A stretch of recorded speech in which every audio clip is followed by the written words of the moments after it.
Hello, everybody. Hello. Like my background, right? Pretty cool. Yeah, that's cool. I like that. I like it a lot. I like Google Meet. That's a nice Florida room you have there. Yeah, pretty nice, right? And Yeah, it's all chilly, so I'm, warming up in got the front of the fire. fireplace going too.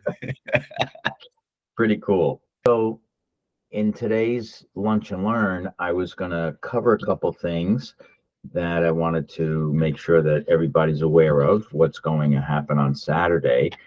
That when you meet a client, you know, nobody walks up to a beautiful woman and say, "Will you marry me?" You got to build a little bit of relationship, and then you could say, "Will you marry me?" You could meet somebody off the cuff. Maybe that happened to you, Jenny, that somebody just walked up to you and said, "Want to go to dinner with me?" You might say, "I don't know who's this creep that's asking me out to dinner." Just walked right up to me. Do you like that, or would you like to talk to somebody a couple of minutes before? I'm just asking you flat out, Jenny, because I'm going to put you on the spot. So, Um, um, no, I like to build a relationship. yeah. So before you like, I'm going to go in a somewhere else with this person. I like to talk, right? So, at the same token, when we're dealing with a buyer, yes, we want a buyer. Not that we do want, but we also are required to now get that buyer to sign exclusive right to represent. So we don't say, "Hey, buyer, how are you? Oh, by the way, sign a bunch of papers and then I can talk to you."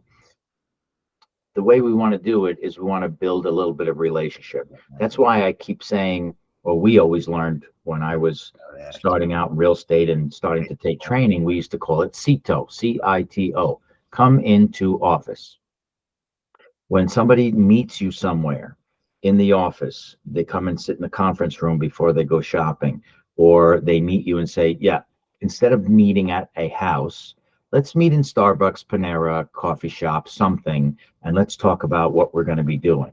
When you do that, it's a lot easier to build that relationship and then just say, "Okay, I need you to sign some paperwork before we go forward."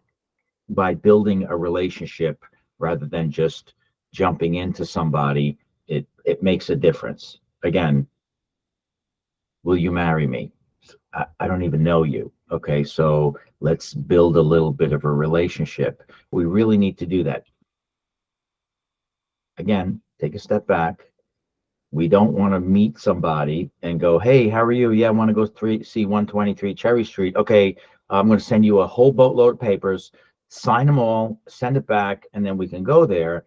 You really do have to build a little bit of relationship. Get them on the phone, talk a little bit, make some small talk, see if you can get them to come to the office, or see if you can get them to meet you in Starbucks, Panera. I don't even know what other coffee shops are around that you can go meet somebody, but there's lots of places you can meet, sit down, pull up a bunch of different papers and a bunch of things about you and how, the office, some presentation materials, and have them ready to go.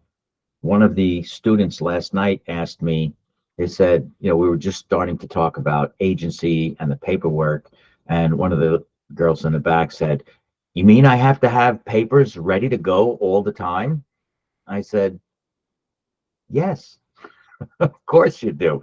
This is your job, right? I mean, if you're going to be on, you're not sitting in an office or sitting in a store, people coming to you, and you should have a couple of everything on you all the time, so that if you meet somebody and you do have a situation where you're talking to somebody, you can just say, "Oh, before we go to the next step, I need you to sign some paperwork."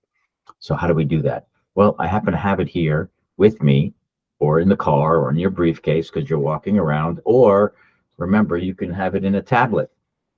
Have it all ready, and then pull your little pen out if you have one, and take it and just here, sign here, please. Fill it in, write all their stuff on there. Sign here, please. Take it, save it, email it, and now you've got everything done. You can impress the heck out of people when you get all technology on them. So keep that in mind. That's one thing I wanted to cover. All right. So also, we want to emphasize that people want to do business with people that they know, they like, and they trust. When they know, like, and trust you, then they'll sign anything and they'll do whatever you want.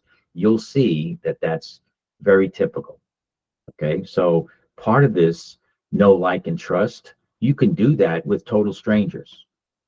How do I do that with total strangers? Well, we have this thing called an internet. So we have to grow our sphere of influence by reaching out and putting ourselves out there by expanding, right? That's the expansion of the sphere of influence, putting yourself out there. And we have a lot of different ways to do that. You now have a website that you can promote to drive people to your website. Everything you do should have your links on it to get to your website and to get to your Instagram and to get to your Facebook.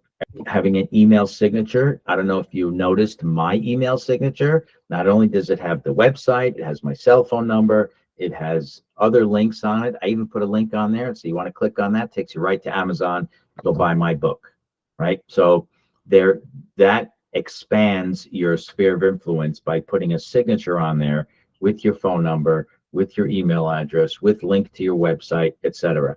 And all that stuff should be on there so people can find you easily. So try and make sure that if you're trying to grow your sphere of influence, you're trying to get people to know, like, and trust you, you got to give off, I'm trustworthy. You have to give off that I'm trustworthy. And how do we do that? We've got to represent us in a trustworthy manner. We have to look and appear to be professional at all times. You got to always look at your pictures and make sure that they're professional looking. You can do some goofy stuff, but I don't know. I don't agree with some of the goofy stuff that we've seen in some of the Instagram posts from some people. Got it? I mean, that's how I feel. All right, I'm going to get biblical on you. It says, don't be just a hearer of the word. You have to be a doer of the word, because if you're a hearer only, you're deceiving yourself. That means I'm learning everything, but I'm not doing anything. So that if you are learning how to do stuff, then try something. Just do something. Do something, and you'll see that something comes back in return, and you're going to go, oh, that actually worked. Amazing. Something Joe told me to do, I did, and it worked. No kidding. It does work. I'm telling you it works. I'm telling you that traffic will come to your website, people will come in there, and you will get followers. You can also promote yourself as a local expert. That's another thing you can do. You can be a local expert. You can talk about stats about your town. It's not that hard to do. Nothing in the real estate world is hard.